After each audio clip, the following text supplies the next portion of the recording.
નમસ્કાર વિદ્યાર્થી મિત્રો, હું શિવાંગ રાવલ ફરી એકવાર આપનું વર્લ્ડ ઇનબોક્સ માય ક્લાસમાં સ્વાગત કરું છું. ગુજરાતના ભૂપૃષ્ઠના તમામ ટોપિક છે એની ચર્ચા કર્યા પછી હવે આપણે આગળ નવા મુદ્દાની તરફ આગળ વધીએ અને જોઈએ કે ગુજરાત છે એની આબોહવા કેવા પ્રકારની છે. હવે આબોહવા એક શબ્દ આવે એટલે તરત જ ખ્યાલ આવે કે સાહેબ ગુજરાતના જેટલા પણ ભૂપૃષ્ઠના ટોપિક છે એ આપણે ભણ્યા, એમાં બધાય ટોપિકની અંદર બધાય મુદ્દાઓ છે એમાં આપણને અસમાનતાઓ જોવા મળતી. તો ગુજરાતની આબોહવા છે એમાં પણ આપણને અલગ અલગ જેટલા પણ જિલ્લાઓ છે, અલગ અલગ જેટલા પણ પ્રાંત છે, જેમ કે કચ્છ, સૌરાષ્ટ્ર અને તળ ગુજરાત, એ ત્રણેય ભાગની અંદરની જે આબોહવા છે એની અંદર આપણને શું જોવા મળશે તો કે ભિન્નતા જોવા મળશે, અસમાનતાઓ જોવા મળશે. એટલે કે જેવું આબોહવા તમને ભાવનગર જિલ્લાની અંદર જોવા મળશે એવી જ આબોહવા તમને બનાસકાંઠાની અંદર નહીં જોવા મળે. શું કામ? તો કે ભાઈ ભાવનગર છે એ દરિયા કિનારે આવેલું, એટલે કે એક એનું જે અક્ષાંશીય અથવા જે ભૌગોલિક સ્થાન છે એની ઉપર ઇફેક્ટ કરતી હોય છે. પણ આપણે એવી રીતે નહીં, આપણે પ્રોપર 1 by 1 ટોપિક છે એને સમજવા છે કે ભાઈ આબોહવા હોય છે શું, એની ઉપર શું આખી મેટર ઇફેક્ટ કરતી હોય છે. તમને એમ પૂછવામાં આવે કે ભાઈ ભારત છે એની આબોહવા કેવી છે, તો આપણે એમ કહીએ કે ભારતની આબોહવા મોસમી છે. તો ગુજરાતની આબોહવા પણ કેવી થાય તો કે ભાઈ ગુજરાતની આબોહવા પણ મોસમી થાય. એનું કારણ શું છે કે ભાઈ ગુજરાત છે એ ભારતનો ભાગ છે. અમુક જે સ્થાનિક કારણો હોય, વ્યાપક જે પરિબળો હોય એને બાદ કરતા ભારત છે એની આબોહવા સાથે ગુજરાતની આબોહવા છે એ મળતી આવે છે, એ આપણે જાણીએ છીએ. અને એમાં પણ આપણને અલગ અલગ દિશા, જેટલી પણ ઋતુઓ છે એ પ્રમાણે આપણને આબોહવાની અંદર છે એ કંઈક ને કંઈક ચેન્જ આવતા હોય, કંઈક ને કંઈક ભિન્નતા તમને જોવા મળતી હોય, એવું આપણને જોવા મળશે. તો હવે પ્રશ્ન એ છે કે આ આબોહવા છે એટલે થાય શું? તો કે આબોહવા છે એ વાતાવરણની પરિસ્થિતિ બતાવે છે. અને આ જ આબોહવા, આ વાતાવરણની જે પરિસ્થિતિ બતાવે છે કે લાંબો ગાળો, ટૂંકો ગાળો આપણે જોઈએ કે, તો એની પહેલાં આપણે સમજીએ કે આબોહવા છે એની દરેક માનવીય જીવન ઉપર છે એ પ્રત્યક્ષ અથવા પરોક્ષ રીતે અસર થતી હોય છે. લોક જીવન ઉપર આબોહવાની ખૂબ અસર થતી હોય છે.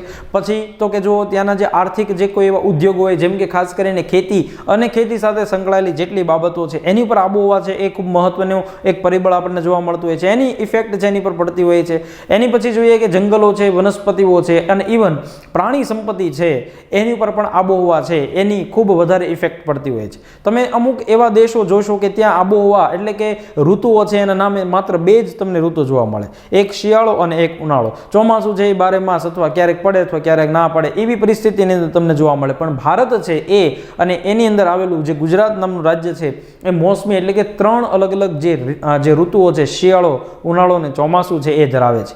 આ બધી બાબત આપણે આબોહવાની અંદર ચર્ચા કરવાની છે. અને ગુજરાતની અંદર કેવી રીતે આબોહવા ના પોઈન્ટ નીકળે છે પરીક્ષાની અંદર એ પણ આપણે ચર્ચાની અંદર લેવાના છે. પણ એને સમજતા આપણે એની જે સમજ મેળવવાની છે એની પહેલાં જોઈએ કે આબોહવા એટલે શું. મેં તમને કીધું એની વ્યાખ્યા છે આપણે અલગથી એને સમજવાની, પણ અત્યારે એક વાક્યમાં આપણે શું સમજીએ કે વાતાવરણની પરિસ્થિતિ છે આબોહવા. તો એ વાતાવરણ કોને કહેવાય એનો આપણે ખ્યાલ છે એ પહેલાં સમજવાનો પ્રયત્ન કરીએ. જોઈએ કે પૃથ્વીની ચારે બાજુ વીંટળાઈને આવેલા હવાના આવરણને વાતાવરણ કહેવામાં આવે છે.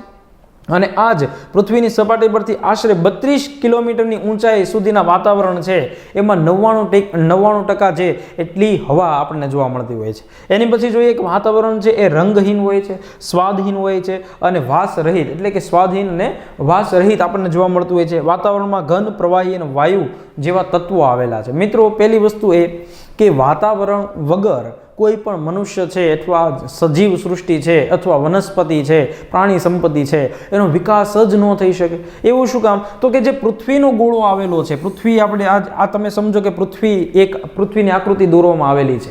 આ જ પૃથ્વી છે એની ઉપર સૂર્યના કિરણો છે એ તમને સતત ને સતત આવતા હોય એવું જોવા મળે છે. એ આ 32 કિલોમીટર સુધીની ઊંચાઈ અથવા એનાથી પણ ઊંચાઈએ જે વાતાવરણ આવેલું છે, હવાનું આવરણ આવેલું છે, એ હવાનું આવરણ આજે સૂર્યના કિરણો છે, અહીંયા આવેલી જેટલી પણ હવા છે જે દેખાતી નથી, આપણે હમણાં જ વાત કરીએ એ પ્રમાણે રંગહીન છે એટલે તમે જોઈ નથી શકતા, સ્વાદહીન છે, પણ હવા છે એની લહેર એ આપણે મહેસૂસ કરી શકતા હોઈએ છીએ. તો એ જે આખું આવરણ છે એ પૃથ્વીને ફરતું અડીને નહીં, જો અડીને આવ્યું હોય તો આપણે એને ભૂપૃષ્ઠ કહેતા હોઈએ છીએ. ડુંગર હોય, મેદાન હોય, એની ઉપર આવેલું છે. આ પૃથ્વીની સપાટીથી લગભગ ઘણું દૂર, અને કેટલું એ પણ આપણે ચર્ચામાં લેવાનું છે. તો એ શું કરશે તો કે સૂર્યના કિરણો છે એ અવકાશની અંદરથી આવતી ઉલ્કાઓ છે એને પૃથ્વી પર આવતા અટકાવશે.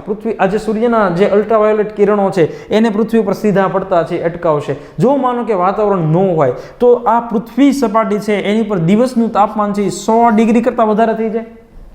હવે અત્યારે ગુજરાતની અંદર 44 ડિગ્રી તાપમાન હોય તો આપણે બહાર નથી નીકળી શકતા, એવી પરિસ્થિતિ થાય છે. એસી વગર છે એ આપણે બપોરનો જે સમય છે કાઢી નથી શકતા. તો આ જો માનો કે વાતાવરણ ન હોય તો શું થઈ જાય, તો કે 100 ડિગ્રી સેલ્સિયસ જેટલું તાપમાન છે એ દિવસનું તમને જોવા મળે, અને રાત્રિનું તાપમાન છે -200 ડિગ્રી સુધી છે એ ડાઉન થઈ જાય એવું આપણને જોવા મળે છે. એટલે વાતાવરણ છે એની વગર જીવન છે એ કલ્પી જ ના શકીએ, જીવન છે એની અંદર. એટલે એ જ વાતાવરણ છે એમાંથી આબોહવા છે એ બનતું હોય અને એમાંથી જ તાપમાન છે ને હવામાન છે એ બનતું હોય છે એવું આપણને જોવા મળે છે. એટલે આપણે આ મુદ્દાની ચર્ચા કરીએ છીએ. ફરીવાર પૃથ્વીની ચારે બાજુ વીંટળાઈને આવેલું જે હવાનું આવરણ છે, તમને એમ પ્રશ્ન થાય કે સાહેબ એ હવામાં આ જે તત્વો તમે લખેલા છે, ઘન, પ્રવાહી અને વાયુ એવા તત્વો આવેલા છે, તો એ તત્વો કયા? તો એને એક આપણે સમજવાનો પ્રયત્ન કરીએ. તમે જ્યારે પ્રાઇમરી અથવા હાયર સેકન્ડરીની અંદર ભણતા હશો, વિજ્ઞાન ટેકનોલોજીની અંદર આ મુદ્દો આવ્યો જ હશે કે ભાઈ આપણું જે વાતાવરણ છે એમાં નાઇટ્રોજન, જેની સંજ્ઞા N2 તરીકે આપણે ઓળખતા હોય, સૌથી વધારે પ્રમાણમાં શું આવેલું છે, તો કે નાઇટ્રોજન આવેલું છે. પૃથ્વી છે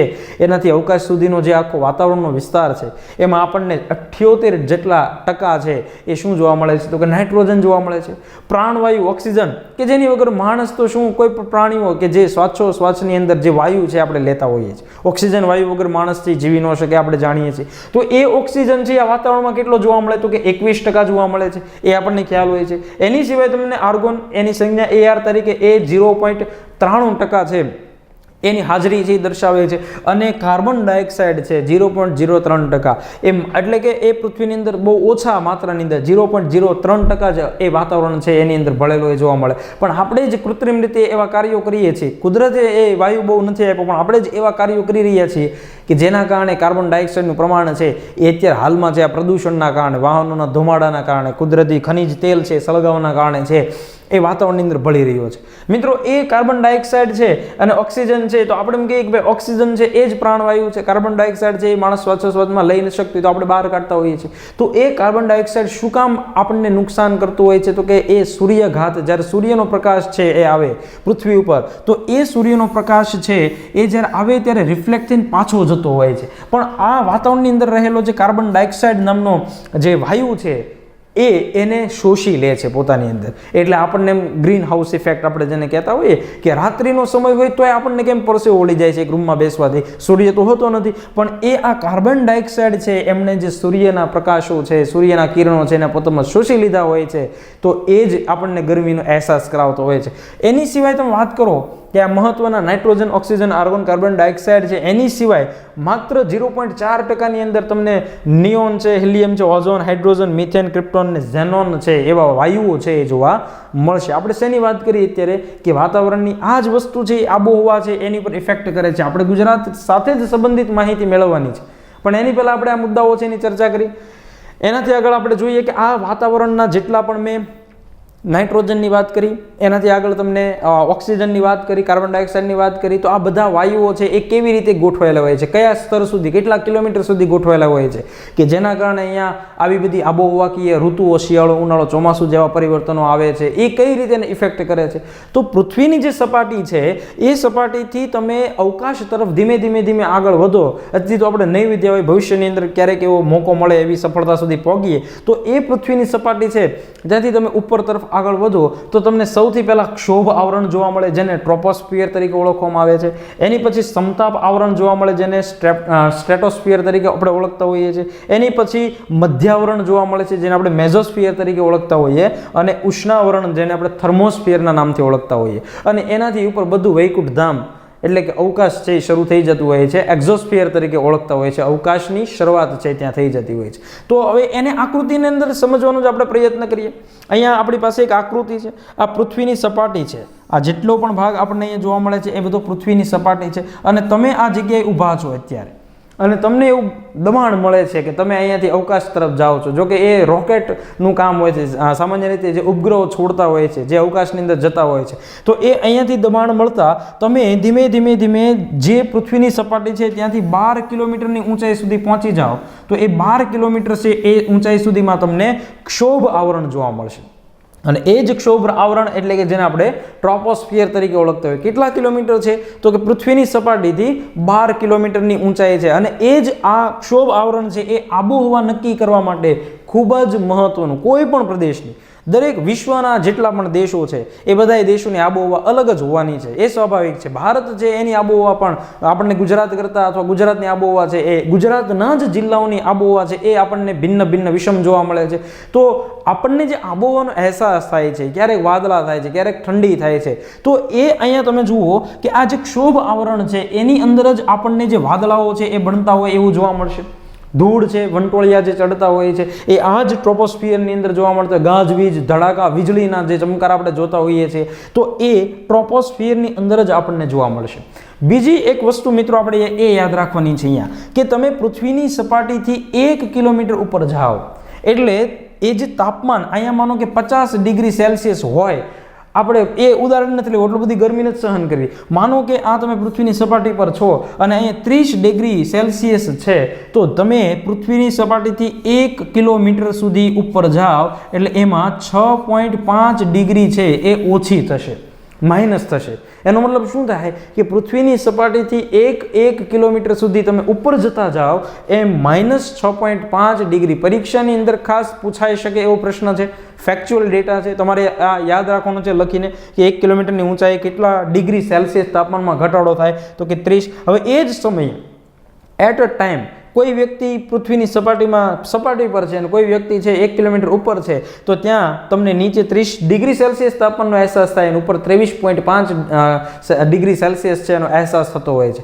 હવે એનાથી આગળ વધીએ અને જે ટ્રોપોસ્ફિયર છે ત્યાંથી આપણે કઈ જગ્યાએ પૂરું થશે તો કે એ પૃથ્વીનું તાપમાન ઘટવાની પ્રવૃત્તિ બંધ થાય અને વળી પાછું તાપમાન વધવાની પ્રવૃત્તિ શરૂ થાય એવી જે લાઈન હોય એને આપણે ક્ષોભ સીમા તરીકે ઓળખતા હોઈએ છીએ. અને ત્યાંથી આગળ આવીએ એટલે શું શરૂ થઈ જશે તો કે સ્ટ્રેટોસ્ફિયર શરૂ થઈ જશે. અને એ જ સ્ટ્રેટોસ્ફિયર છે એની અંદર આપણને એકદમ હવા શાંત થયેલી જોવા મળશે. અહીંયા તો અલગ અલગ મેં તમને જે નાઇટ્રોજન, ઓક્સિજન જેવા વાયુના પડની વાત કરેલી હતી, એની પછી જે વાદળોનું બંધારણ થાય છે, ગાજવી, ધૂળની ડમરીઓ ચડતી હોય, એ બધું જ આ આખા વિસ્તારની અંદર થાય. પણ આ જે સ્ટ્રેટોસ્ફિયર છે એની અંદર એટલે કે 12 કિલોમીટરથી શરૂ કરી અને 50 કિલોમીટરનો જે વિસ્તાર છે એની અંદર હવા એકદમ શાંત થયેલી હોય, બધું એકદમ સ્થિર થયેલું તમને જોવા મળશે. અને એમાં અમુક વિસ્તાર વચ્ચે એવો આવે છે કે ત્યાં એક આખા પટ્ટાની અંદર નિયત રીતે ફેલાયેલો ઓઝોન વાયુ છે એનો પડ બની જશે. પડ નથી, ઓઝોન વાયુ જે ફેલાવેલો છે. અને આ જ ઓઝોન વાયુ છે એ કોની માટે જાણીતો છે તો કે સૂર્ય છે એનો જે પ્રકાશ આવે છે એ અલ્ટ્રાવાયોલેટ કિરણ કે જે મનુષ્યની ચામડીને અડે તો એને નુકસાન થાય, આપણે એવું ભણ્યા છીએ સમાજ વિદ્યાની અંદર છે, આ બધા કોન્સેપ્ટ આપણે ઓલરેડી ભણી ચૂકેલા છીએ. તો એ ઓઝોન વાયુ છે એમાં ગળાઈને આવે એટલે આ શું છે તો કે એક ગળણીનું કામ કરે છે. પણ હાલમાં જેટલું પણ આપણે કાર્બન ડાયોક્સાઇડ છે એનું પ્રમાણ વધારી રહ્યા છે, પ્રદૂષણ વધી રહ્યું છે, એટલે જે કુદરતી વાયુ છે એની સિવાયના જે નુકસાનકારક વાયુઓ છે જે હવાની અંદર ભળી રહ્યા છે એ ધીમે ધીમે એ જે હલકી વાયુ છે એ ઉપર તરફ જશે અને ઓઝોન વાયુ છે એનું જે પડ છે એમાં ગાબડું પડી રહ્યા છે, જેથી કરીને સૂર્યના સીધા કિરણો છે પૃથ્વી ઉપર આવે જે અલ્ટ્રા વાયોલેટ કિરણ તરીકે ઓળખવામાં આવે છે. આ જે ટ્રોપોસ્ફિયર છે એની અંદર આપણે એક બાબત છે એ ખાસ નોંધ કરી દેવાની કે જે એરોપ્લેન હોય છે, જે ડોમેસ્ટિક ઇન્ટરનેશનલ જે ફ્લાઇટ એક જગ્યાએથી બીજી જગ્યાએ ઉડતી હોય છે, એ કયા આવરણની અંદર તો કે પહેલું જ જે આવરણ છે એની અંદર ઉડતી હોય છે.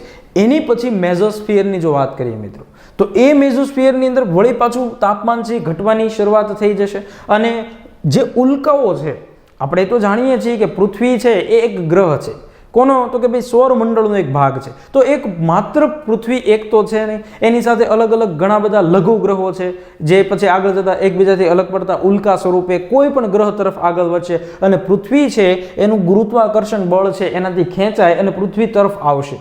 હવે જ્યારે માનો કે મોટી ઉલ્કાઓ, મોટી શિલાઓ છે એ પૃથ્વી તરફ આવશે ત્યારે એને આ મેઝોસ્ફિયરની અંદર છે એ હવાના દબાણના કારણે એ ત્યાંને ત્યાં સળગી અને એ નષ્ટ થઈ જશે. માનો કે એ સળગી એટલી મોટી શિલા હોય, એટલી મોટી ઉલ્કા હોય તો એ સળગી ન શકે તો એ શું કરશે તો કે પૃથ્વી સાથે ટકરાશે અને એ ટકરાવથી પૃથ્વી છે એને ઘણું નુકસાન છે એ થાય એવી શક્યતાઓ છે. આપણે એ જાણીએ છીએ કે જે તે સમયે ડાયનાસોર છે એ પૃથ્વી પર હતા, જુરાસિક યુગ તરીકે આપણે એને ઓળખતા, કરોડો વર્ષ પહેલાની વાત છે. તો એ સમયે ડાયનાસોર એક સાથે પૃથ્વી પરથી કેમ નાશ થયા તો એવું માનવામાં આવે છે કે પૃથ્વી પર આવી ઉલ્કાપાત છે જે તે સમયે થઈ હોય. મહારાષ્ટ્રની અંદર એક આવું મુંબઈની અંદર સરોવર આવેલું છે કે જે ઉલ્કાથી બનેલું હોય એવું. સુરેન્દ્રનગર ગુજરાતનો વિસ્તાર છે ત્યાં પણ એક ઉલ્કા પડી અને એક સરોવરનું નિર્માણ થયું હોય એવો પણ આપણને એક અંદાજ છે એ પણ આપણને જોવા મળે છે. તો એ ટકરાઈ એક મોટા ખાડાનું નિર્માણ કરે છે. તો એ ઉલ્કા છે એ તમને પૂછવામાં આવે કયા એવા આવરણની અંદર, તો મેઝોસ્ફિયર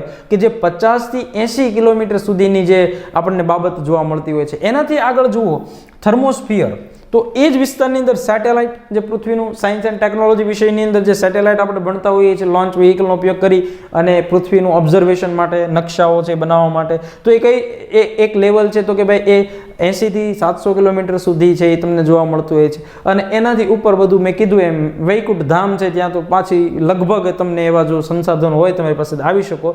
તો એક્ઝોસ્ફિયર તમને માનવામાં આવે છે ક્યાં સુધી 1,90,000 કિલોમીટર, જ્યાં સુધી એ પછી અવકાશની અંદર માણસ છે ઘૂમી શકે. હવે આપણે એ આ લેયરની વાત કરી, કઈ કઈ જગ્યાએ આબોહવા માટે આપણને સૌથી પહેલું ટ્રોપોસ્ફિયર નામનું જે આવરણ છે એ મહત્વનું જોવા મળ્યું. હવે આબોહવા, વાતાવરણ, તાપમાન, હવામાન આવા અલગ અલગ શબ્દો છે અને ઘણા મિત્રોને બધું એક જ લાગતું હોય, એટલે આપણે એ બધા મુદ્દાઓ છે એને સમજવાનો પ્રયત્ન કરીએ. સૌથી પહેલા હવામાન જોઈએ. હવામાન શું છે? તો કે એ વાતાવરણની જ એક સ્થિતિ છે, પણ કેવી? તો કે ટૂંકા સમયગાળાની સ્થિતિ છે. હવે માનો કે હું તમને એક ઉદાહરણ આપું કે જૂન મહિનાની અંદર છે એ વરસાદ આવે, આપણને સામાન્ય રીતે ખ્યાલ છે કે જૂન જુલાઈ મહિનાની અંદર છે એ વરસાદ પડતો જ હોય, પણ આપણે ક્યારેય માર્ચની અંદર વરસાદ છે એ સામાન્ય રીતે જોતા હોતા નથી. માર્ચની અંદર શું હોય? તો કે જાન્યુઆરી, ફેબ્રુઆરી, માર્ચ. સાહેબ માર્ચની અંદર તો શું હોય? તો કે શિયાળો હોય છે. તો માર્ચની અંદર જો વરસાદ પડે એકવાર, લગભગ છેલ્લા 10 વર્ષની અંદર ન પડતું હોય ને ઓચિંતાનું છે એ કોઈ પણ એવા કુદરતી પરિબળોના કારણે, કોઈ પણ એવી બાબતોને વ્યાપક કોઈ પરિબળ હોય એના કારણે માર્ચ મહિનાની અંદર વરસાદ પડે, તો એને આબોહવામાં ચેન્જ ન કહેવાય, એને શું કહેવાય? હવામાનની અંદર ચેન્જ આવ્યું. એટલે કે એક ટૂંકા સમયગાળા માટે એવી કોઈ બાબત છે એ બનતી હોય એને આપણે શું કહેતા હોઈએ કે વાતાવરણની ટૂંકા ગાળાની વાસ્તવિક સ્થિતિને હવામાન તરીકે ઓળખવામાં આવે છે. હવામાન છે એ ખૂબ શોર્ટ હોય એટલે એને માપી શકાય છે. અને આગળ એ પણ વાત કરીએ કે જે ભારતીય હવામાન વિભાગ છે, મોસમ વિભાગ છે, એ આખા દિવસની અંદર 2 વાર હવામાન છે એનો આંકડો આપતા હોય છે, જેને આપણે વેધર તરીકે ઓળખતા. તમારા મોબાઈલની સ્ક્રીન ઉપર પણ તમે જોતા હો તો તમને એ જે તે સ્થળ, જે તે સિટી હોય એનું તાપમાન બતાવવામાં આવતું હોય છે કે 29 છે, કે 30 ડિગ્રી સેલ્સિયસ છે, 40 ડિગ્રી સેલ્સિયસ છે, આપણે જ્યારે જોતા હોઈએ. પછી જો મોન્સૂન એટલે કે વરસાદી વિસ્તાર હોય તો તમને વાદળ છે એ ત્યાં બતાવતા હોય છે. તો એ શું છે કે એ અલગ અલગ સમયે ચેન્જ થતું રહે છે. અને જ્યારે આબોહવા શું છે? તો કે એ સ્થિર રહે છે લાંબા સમયગાળા માટે છે. એકની એક જ પરિસ્થિતિ આપણને જોવા મળે. જેમ કે શિયાળો, ઉદાહરણ આપું છું તમને. શિયાળો તો કે ભાઈ ડિસેમ્બર છે, જાન્યુઆરી છે, ફેબ્રુઆરી છે, આ 3 મહિનાની અંદર આપણને શું જોવા મળે? તો કે ઠંડી એવી હવાની લહેરો જોવા મળે, જેને આપણે શિયાળો તરીકે ઓળખતા હોય, શીત ઋતુ તરીકે ઓળખતા હોય. તો એવું ક્યારેય ન બને કે જૂન જુલાઈની અંદર છે, જૂન જુલાઈ ઓગસ્ટની અંદર વરસાદ પડતો હોય અને 2020ની સાલની અંદર વરસાદની જગ્યાએ શિયાળો આવ્યો. જો એવું થાય તો એને આબોહવા કહેવાય નહીં. પણ આપણે એવું થતું તો નથી. તો આપણે એ સમજીએ કે ટૂંકા ગાળાની વાતાવરણની પરિસ્થિતિ હોય એને હવામાન તરીકે ઓળખવામાં આવે છે, અને લાંબા ગાળાની જે વાતાવરણની પરિસ્થિતિ હોય એને આબોહવા તરીકે ઓળખવામાં આવતું હોય છે. એની પછી જોઈએ કે હવામાન છે સવારનું હોઈ શકે, બપોરનું હોઈ શકે, સાંજનું હોઈ શકે, રાત્રિનું, દિવસનું, અઠવાડિયાનું, 15 દિવસનું હોઈ શકે. એમાં કંઈક ને કંઈક ચેન્જ આવે. જેમ કે આ ઉદાહરણ છે એક કે વાવાઝોડું છે, ઓખી નામનું વાવાઝોડું તમને માનો કે જોવા મળે કે ભાઈ અરબ સાગર કે બંગાળના ખાડીની અંદર છે એ વાવાઝોડું એ ઉદ્ભવ્યું. હું તમને એક ઉદાહરણ માટે જ કહું કે ભાઈ 10 સપ્ટેમ્બર છે એ 10 સપ્ટેમ્બરના દિવસે 2017માં એક વાવાઝોડું ઉદ્ભવે છે જેને ઓખી એવું કંઈક નામ આપવામાં આવ્યું. અને ચક્રવાત છે, એનાથી નુકસાન જ થવાનું છે. આપણને ખ્યાલ છે જો કિનારે ટકરાય તો વાવાઝોડું ચક્રવાત દરિયામાંથી આવે છે. તો દર વર્ષે 10 સપ્ટેમ્બર 2018, 10 સપ્ટેમ્બર 2019, 10 સપ્ટેમ્બર 2020 આવું જો દર વર્ષે એ જ દિવસે એવું કોઈક ચક્રવાત ઉત્પન્ન થાય તો એને હવામાન ન કહેવાય, એને આબોહવા કહેવાય કે ભાઈ આ પ્રદેશની આવી આબોહવા છે કે ત્યાં ચક્રવાત પેદા થાય છે. પણ માનો કે એક જ વાર થયું હોય તો શું કહેવાય? તો કે એને હવામાનમાં ચેન્જ આવ્યો એવું કહેવાય. પણ મિત્રો અત્યારે જે કોઈ પ્રદૂષણની બાબત મેં તમને અગાઉ પણ સમજાવી ને, એના કારણે હવામાનમાં તો ચેન્જ આવે જ, પણ આબોહવા છે એમાં પણ, એટલે કે ક્લાઇમેટ પણ ચેન્જ થાય છે. એની માટે ઘણી બધી એવી પરિષદો છે, વિશ્વ લેવલે એવા બધા આયોજન થતા હોય છે જેને આપણે શિખર સંમેલન તરીકે ઓળખતા હોય કે ભાઈ દરેક દેશ છે એણે પોતાના દેશની અંદર એવા પ્રદૂષણ ન થાય અથવા અટકે એવા કાર્યક્રમો કરવા જોઈએ, જેથી કરીને લોકો છે એનું સ્વાસ્થ્ય બગડે નહીં, સુધરે અને આ વિશ્વ છે એ લાંબા સમયગાળા સુધી છે એ એકની એક પરિસ્થિતિની અંદર ટકી શકે. એની પછી જોઈએ કે ભાઈ આ હવામાનની અંદર ચેન્જ આવે છે તો કયા એવા પરિબળો છે? તો કે તાપમાન છે, ભેજ છે, વરસાદ છે, હવાનું દબાણ છે, ધુમ્મસ છે, વાદળનું પ્રમાણ છે, આ બધી બાબતો ઉપર હવામાન છે એ નિર્ધારિત હોય છે કે વાદળોમાં જો એકાએક વાદળમાં ઘટાડો આવી ભેગા થઈને વરસવા મળે તો હવામાન ચેન્જ થઈ જાય અને વરસાદી માહોલ તમને જોવા મળતું હોય છે. એ જ રીતે આ તાપમાન છે એમાં વધઘટ થતું હોય, ભેજનું પ્રમાણ, વરસાદ છે, તો એ એક બાબત છે કે ભાઈ હવામાન છે એનો આધાર એની પર હોય છે. એની પછી મેં જ તમને જે બાબત કીધી, હવામાન ખાતા દ્વારા સમગ્ર દેશનું રોજે રોજનું હવામાન છે 2 વાર. આબોહવા ક્યારેય કેવી નથી પડી કે આજે આ આબોહવા છે કે કાલે ઉનાળો છે, કારણ કે ચેન્જ ન થાય એક ટૂંકા સમયગાળા માટે. એટલે આબોહવા ક્યારેય બહાર પાડવામાં નથી આવતી, હવામાન બહાર પાડવામાં આવે છે. તો એ કોના દ્વારા? તો કે ઇન્ડિયન મેટ્રિયોલોજીકલ ડિપાર્ટમેન્ટ દ્વારા. હવે આ શું છે? તો કે ભાઈ એક આપણને જોવા મળે છે કે ભારતીય મોસમ વિજ્ઞાન ડિપાર્ટમેન્ટ છે, વિભાગ છે. હવે એનું વડું મથક ક્યાં આવેલું છે મોસમ ભવનનું? તો કે દિલ્હી ખાતે એનું હેડક્વાર્ટર છે. સ્થાપના ક્યારે થઈ? 1875માં. પણ જ્યારે એની સ્થાપના થઈ ત્યારે એ સ્થાપના કોલકાતા ખાતે થયેલી હતી. કદાચ જો આવો ટ્વિસ્ટ કરેલો ક્વેશ્ચન પૂછાઈ જાય તો આપણને યાદ રહેવો જોઈએ કે સ્થાપના એની કોલકાતા ખાતે થઈ. પછી તો કે એનું જે વડું મથક છે 1905ની અંદર પુણે ખાતે આવ્યું અને પછી આઝાદી પછી છે એને દિલ્હી ખાતે સ્થિત કરવામાં આવ્યું. તો આપણે એ યાદ રાખશું કે ભાઈ એ જે હવામાનના આંકડાઓ બહાર પાડવાનું કામ, એની પેટા સંસ્થાઓ તો છે જ, કોલકાતામાં છે, ચેન્નઈની અંદર છે, પુણેમાં છે, મુંબઈમાં છે, નાગપુરમાં છે. આ બધી જગ્યાએ પેટા એની સંસ્થાઓ કામ કરે છે, એની પેટા જ એના ડિપાર્ટમેન્ટ વિભાગો છે એ કામ કરે છે. પણ મેન એનું જે હેડક્વાર્ટર છે દિલ્હી ખાતે આપણને જોવા મળે છે. દર વર્ષે 23 માર્ચના રોજ છે એ વિશ્વ મોસમ દિવસની ઉજવણી થતી હોય છે. આ એક જીકેનો ફેક્ટ્સ આપણે યાદ રાખશું. હવે આબોહવાની જે પરિસ્થિતિની મેં વાત કરી એ કે વાતાવરણની લાંબા ગાળાની સરેરાશ સ્થિતિને આબોહવા તરીકે ઓળખવામાં આવે છે.